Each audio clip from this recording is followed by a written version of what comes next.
Hi, I am Anna. I come from www.ntv4x.com.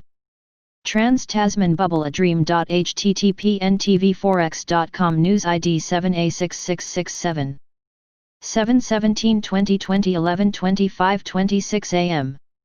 There have been talks for a trans-Tasman bubble since the coronavirus lockdowns in March. However, different approaches from New Zealand and Australia have made this reality more a far-fetched dream.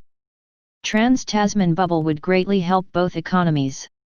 Although both countries would benefit from the Trans-Tasman bubble, New Zealand would arguably benefit greater due to 5.8% of GDP being attributable to tourism. Over 180,000 individuals are employed due to tourism and make up about 7.5% of the workforce in New Zealand. However, as much as a Trans-Tasman bubble is encouraged, the difference in approaches has made it challenging to implement. With New Zealand digging their heels and imposing one of the strictest lockdowns in the world, while Australia gave their citizens relative freedom, only imposing social distancing guidelines.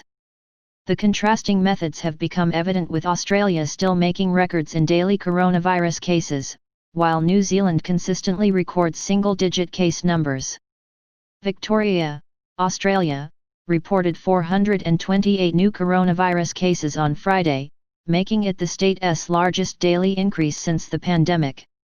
This is on the back of the Prime Ministers Scott Morrison and Jacinda Ardern opening up travel between the two countries.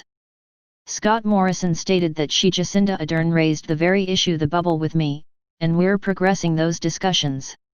However, he also stated that it is going to be a little be moderated for what's happening in Victoria, insinuating a possible exclusion for citizens that live in Victoria. Melbourne, a major city in Victoria, recently hit 5,000 coronavirus cases as the city re-enters a second lockdown. Trans-Tasman may move the needle in the markets.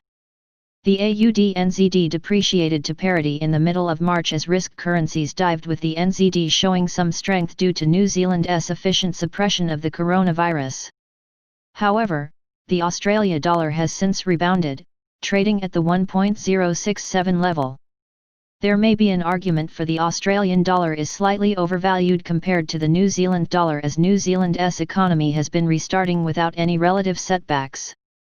However, as demand for commodities such as oil and iron rises across the world, of which Australia is a major exporter, demand for the Australian dollar may increase, strengthening relative to the NZD. AUS 200 in blue, NZX 50 in red.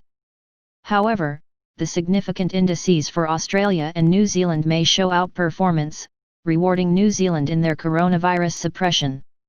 Since their March lows, the NZX 50 has outperformed the Australian 200 index by 4%.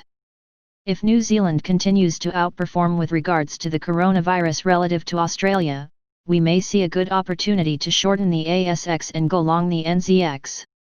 If both countries took the same approach, I believe there would have been a Trans-Tasman bubble sooner. Australian Tourism Industry Council Executive Director Simon Westway stated that Australia needs to get back on its feet before Trans-Tasman bubble, and that Australia needs to open its domestic borders between states before opening up to New Zealand. Jacinda Ardern took a stab at Australia's coronavirus response, stating on video that if Australia wants a whole country Trans-Tasman bubble, we'll be waiting. Subscribe our channel to receive the news as soon as possible. Thank you for watching.